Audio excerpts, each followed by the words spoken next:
श्रोताओं का बोलिए।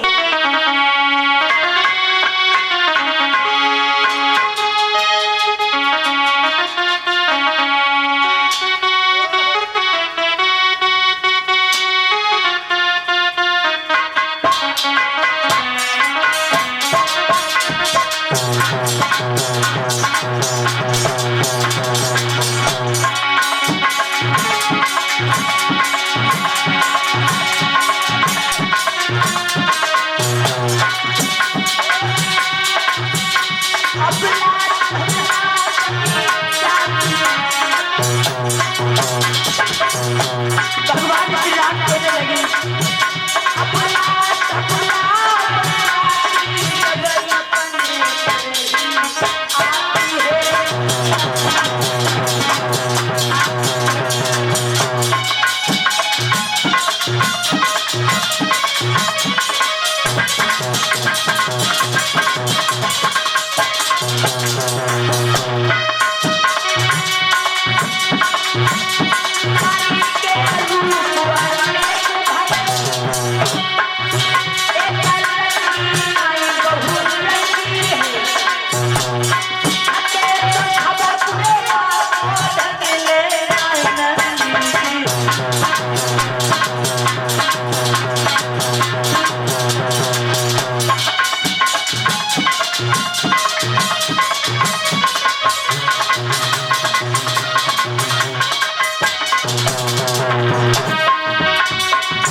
गुरु विश्वामित्र के लगे बेटा राम, नारी के रूप अनेक भई एक रंगी नाई बहुरंगी है, ढके तो सब को रमा को ढकिले नोई नंगी के। विश्वामित्र के लगे बेटा राम, इसे मारना कोई बड़ी बात नहीं है, इसे मार दो। जवाब दिया है इसे मारना कोई बड़ी बात नहीं है और कोई गलत बात नहीं है, मार दो। भगवान श्री राम आगे बढ़े। जब भगवान श्री राम आगे बढ़े हैं, तारिका का वध किया। जब तारिका का वध किया और तारिका का उद्धार करने के बाद गुरु विश्वामित्र के कहने से गुरु विश्वामित्र जो मंत्र को सिखाते हुए और आगे पहुंची, और जब आगे पहुंचे घने वन में पहुंच गई तो गुरु विश्वामित्र जो थे वो अपना यज्ञ प्रारंभ कर दिया। गुरु विश्वामित्र अपना यज्ञ प्रारंभ कर दिया और राम और लखन जो है राक्षसों का वध करते हैं, और जो ही स्वाहा स्वाहा की धुन होती तो सभी राक्षस वन से निकल के आते। कैसे?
मेरे भगवत इधर में गुरु विश्वामित्र जो यज्ञ करते हैं, यज्ञ प्रारंभ हुआ तो स्व स्व की जो ही आवाज गूंज रही, सभी राक्षस हेलो हेलो सभी राक्षस जो थे वो वन से निकल निकल के आने लगे।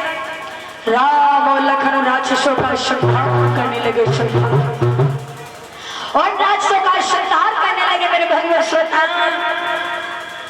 मामा मारीच उसी वन में रहता था। मामा मारीच ने देखा, जब मामा मारीच ने देखा तो सोचने लगे कोई साधारण बालक नहीं है, ये कोई बड़े शक्तिशाली बालक लग रहे। मामा मारीच परीक्षित महाराज उस यज्ञ स्थल उस वन को छोड़ के सोचने लगा यहाँ से भाग जा तो शायद प्राण बच जाए। भगवान श्री राम ने क्या किया, भगवान श्री राम ने क्या किया, एक ऐसा बाण चलाया जो मामा मारीच के लगा। मामा मारीच 100 योजन की दूरी पे गिरा। इधर में श्रोता देखा है भगवान श्री राम ने, जब मामा मारीच के जो बाण मारा है तो मामा मारीच वहां से चला। विश्वामित्र का यज्ञ संपन्न हुआ। जब विश्वामित्र का यज्ञ संपन्न हुआ तो गुरु विश्वामित्र राम और लखन को लेकर के आगे चले। कहा मिथिलापुरी। व्यास नंदन श्री सुखदेव महाराज कहते हैं मामा मारीच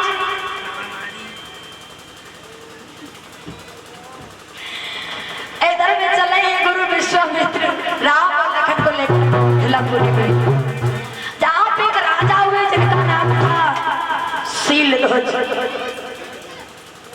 शीलध्वज उनका नाम था, और शीलध्वज नाम किनका था, जनक। और जनक 10 भाई थे। जनक के पिता का नाम था हर्षरोमा, जिनकी 3 माताएं थी। महाराज जनक 10 भैया थे, उनके पिता थे हर्षरोमा, और महाराज जनक की 3 माताएं थी। 3 माताओं का क्या क्या नाम था, यदा सदा सर्वदा, यदा सदा सर्वदा 3 माताएं थी। और महाराज जनक 10 भाइयों में सबसे बड़ी थी। महाराज जनक की पत्नी थी जिनका नाम था सुनीना, और महाराज जनक का एक पुत्र था जिसका नाम था लक्ष्मी निधि। महाराज जनक का एक पुत्र था जिसका नाम था लक्ष्मी निधि। और प्रमाण मिलता है कि महाराज जनक की पुत्री जो थी वो सीता महाराज जनक की पुत्री थी, लेकिन ऐसा नहीं है। प्रमाण तो कुछ और है, आदर्श रामायण तो कुछ और कहती है कि सीता जो थी वो महाराज जनक की बेटी नहीं थी। कैसे नहीं थी, सुनो। धीरे धीरे समय बीतता गया, आदर्श रामायण में प्रमाण मिला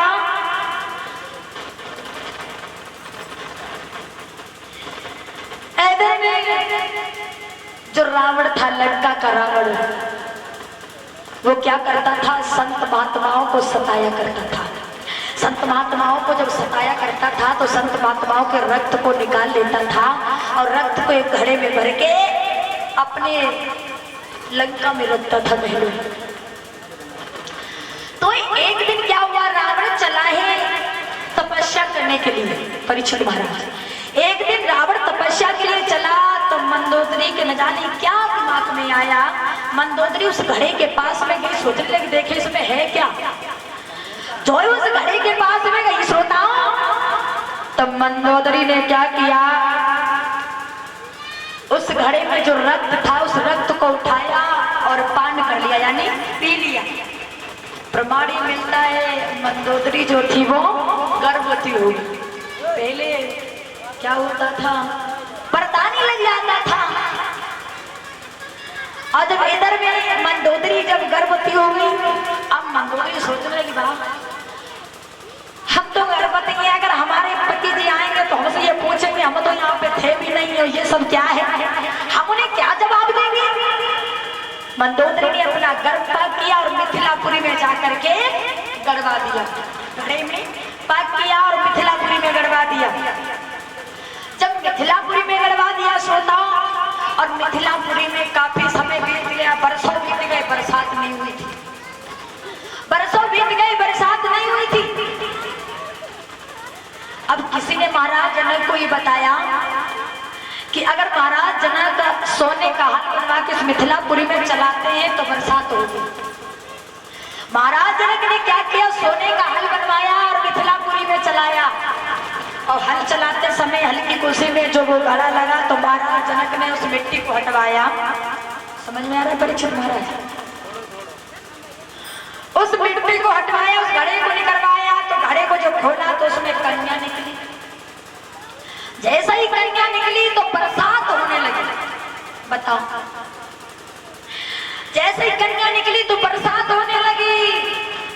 तो महाराज जनक ने क्या देखा कि जब कन्या निकली बरसात हुई, ठंडा मौसम, तो उस लड़की का नाम, उस कन्या का नाम महाराज जनक ने रख दिया सीता, यानी शीतल था। मौसम जो ठंडा था, ठंडे में कहते शीतल, शीतल को ठंडा, यानी उनका नाम सीता। अब धीरे धीरे धीरे धीरे जो सीता थी अब वो सयानी होने लगी। सीता जो थी धीरे धीरे सयानी होने लगी। तो महाराज जनक के दरवाजे पे एक धनुष रखा था, पिनाक नाम का एक धनुष रखा था, और वो धनुष को महाराज जनक कैसे लाए थे, कैसे लाए? लला उठाओ कैसे ना, ना, ना। उस धनुष को लाने में ललान की तो 5000 जवान लगे थे। 5000 जवान लगे थे, पहियों वाली गाड़ी पे लाया गया था, पहियों वाली गाड़ी पे लाया गया था। कितना भारी होगा वो धनुष, कितने कुंटल का होगा, ये तो नहीं लिखा है कितने कुंटल का था, लेकिन ये बताते हैं प्रमाण ये मिला है कि धनुष को लाने में 5000 जवान लगे थे, पहियों वाली गाड़ी पे धनुष लाया गया था। वही धनुष महाराज जनक ने अपने दरबार में रख दिया। तो सीता ने छोटी सी आयु में, श्रोता, सीता ने छोटी सी आयु में यानी 5 साल 5 महीना 7 दिन की उम्र में उस धनुष को उठा लिया। परीक्षित हमारा शंका है, शंका है नहीं, ये बता है, अब ध्यान दो, शंका है कि जिस धनुष को लाने में 5000 जवान लगे, कितना भारी धनुष था वो, पहियों वाली गाड़ी पे लाया गया, लेकिन सीता ने तो उसे एक ही हाथ में उठा लिया। शंका है इसमें। मैया सीता ने जब एक हाथ से उठाया, कैसे सुना,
सीता ने भगवान भोले बाबा के धनुष को एक ही हाथ से उठा लिया। श्रोता, जब एक ही हाथ से उठा लिया तो महाराज जनक ने देखा। महाराज जनक को बहुत बड़ी चिंता हुई। महाराज जनक को बहुत बड़ी चिंता हो गई। मेरे भगवान श्रोताओं, महाराज जनक कहने लगे, बाबा हमारी बेटी सीता ने इस धनुष को एक हाथ से उठा लिया। हाँ, अब महाराज जनक ने क्या सोचा कि अब मैं अपनी सीता का विवाह उसी के साथ में करूंगा जो वीर इस धनुष को तोड़ेगा। पत्र लिखवाए।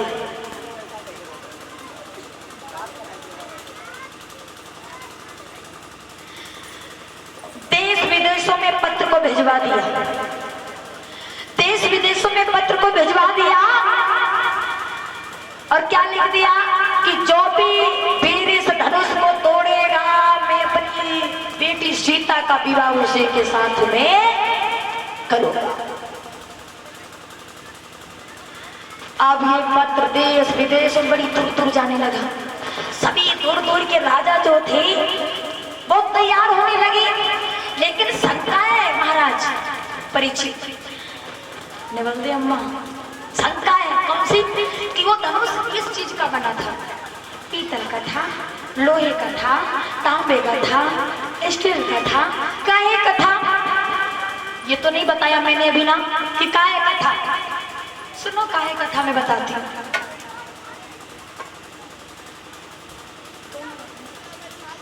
प्रमाण ये मिलता है कि जो धनुष वो था वो किसका बना हुआ था, किस धातु का बना हुआ था? सुनो मैं बताती हूँ किस धातु का था वो।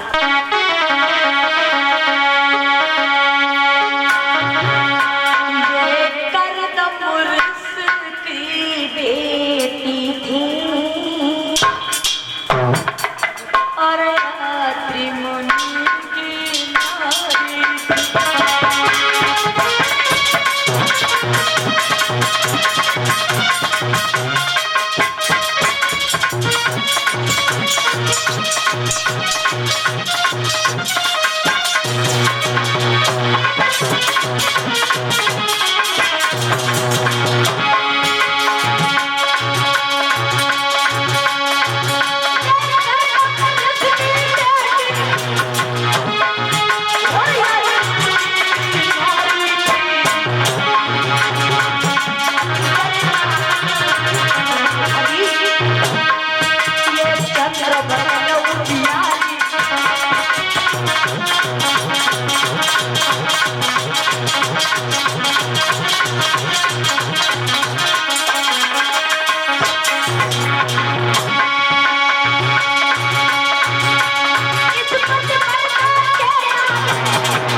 अरे